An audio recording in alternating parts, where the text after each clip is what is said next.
Olá, aqui é a professora Fernanda. Vamos fazer aqui, né, os nossos exemplos da parte de resistência dos materiais, né, nessa parte aqui de determinar a força cortante e o momento fletor. Esses exemplos que eu vou fazer aqui nos vídeos, eles são mais teóricos, né, são, como é que eu posso dizer, com letras, vamos dizer assim, a gente não tem número, mas ajuda a compreender como que a gente tem que fazer para montar as equações, tá? Para depois partir colocando valores numéricos.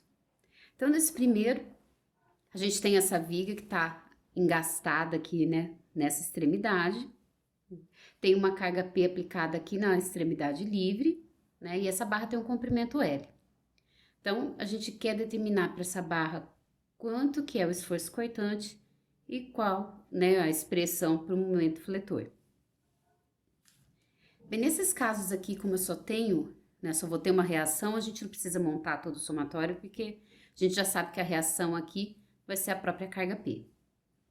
Aí depois a gente vai ver que nos nossos cálculos ela não vai entrar para determinar as equações.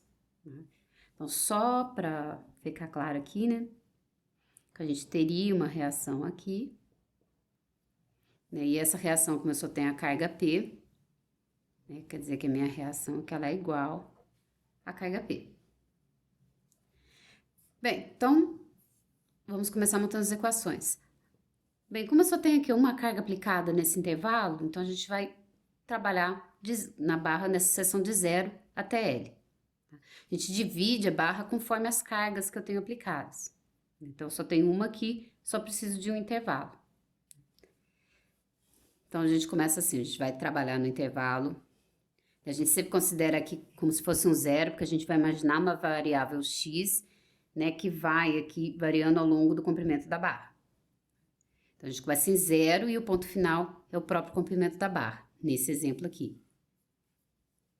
Então, nesse intervalo que a gente tem aqui, ó, 0 menor que x menor que L, que é o intervalo que a gente vai trabalhar para estudar nessa seção o esforço cortante e o momento fletor.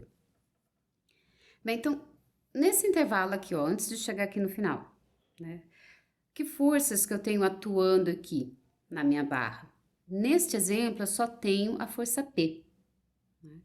E a gente tem que observar o seguinte para saber o sinal. Né? Quando a gente está trabalhando desse jeito, em que a nossa distância começa aqui desta extremidade, na hora da gente avaliar o sinal do momento, a gente vai olhar para o final do intervalo e não aqui.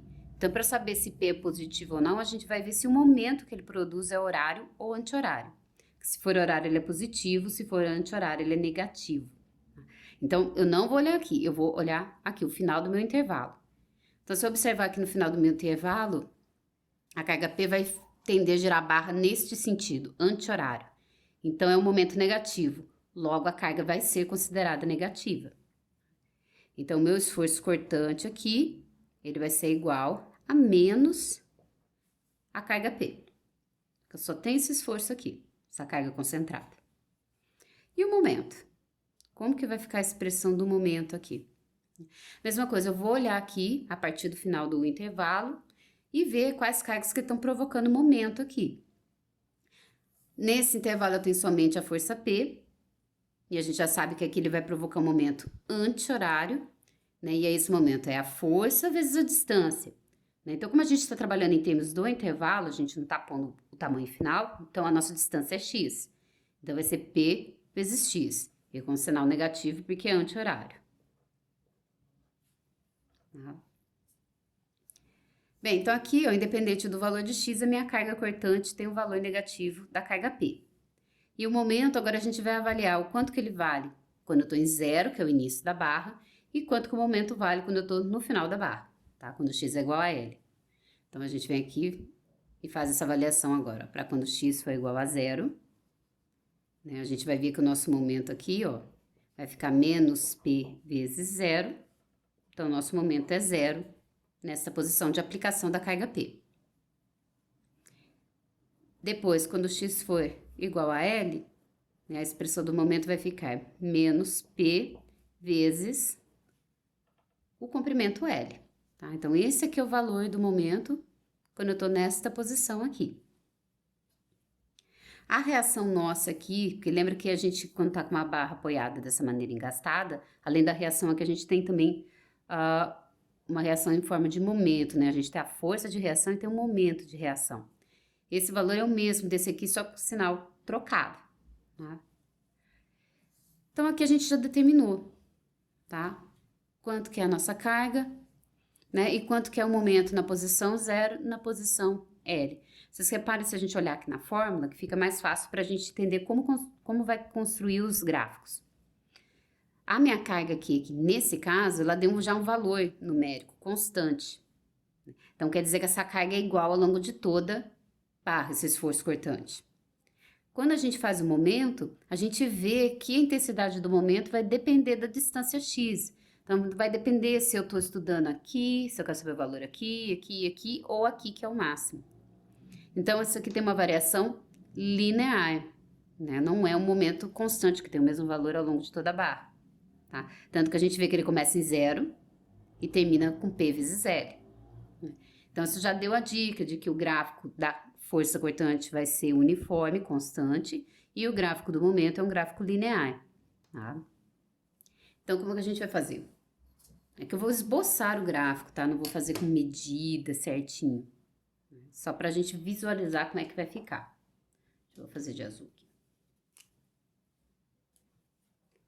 Então, aqui a gente vai ter... fazer umas linhas aqui de referência. Só para ajudar a gente a visualizar. Aliás, deixa eu fazer aqui.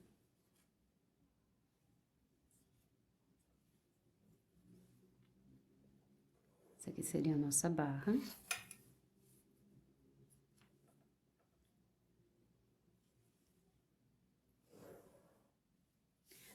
Isso aqui é mais pra gente ter uma ideia, viu?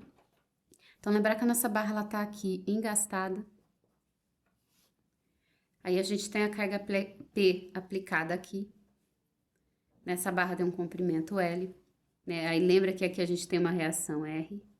E essa reação aqui do momento, porque ela tá engastada. Lembra que esse tipo de fixação impede que a barra gire. Por isso que eu vou ter esse momento aparecendo aqui também das reações.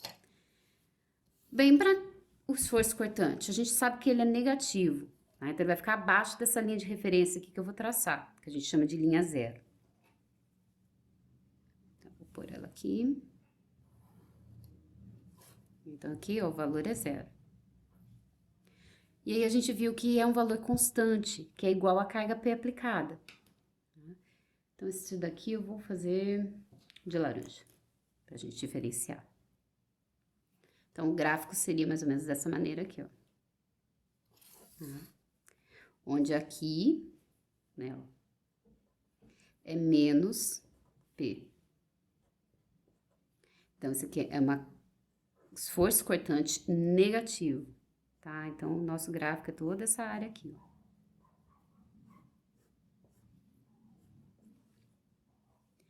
E, né, o diagrama do momento, ó, a gente viu que ele também é todo negativo, ele vai de 0 a menos esse valor. Então, ele vai ficar também para baixo da linha 0.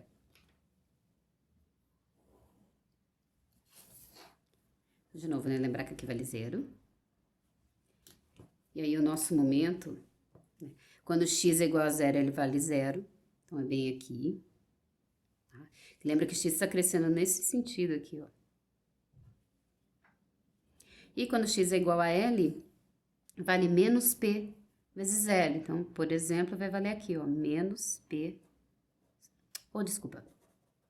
Olha a nossa, é menos P vezes L. E aí, a gente viu, ó, que esse tipo de equação me dá um gráfico linear. Então, é só a gente unir os pontos aqui, ó.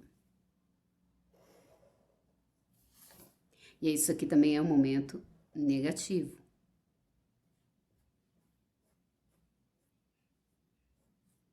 Tá? Lembra que eu tô só fazendo esboço aqui, tá? Não tô fazendo com escala, tá? Então, nesse caso aqui, ó, né, o nosso diagrama ficaria desse modo. Uma carga constante negativa de esforço cortante e o momento fletor também negativo, indo de 0 até o valor máximo aqui de P vezes L.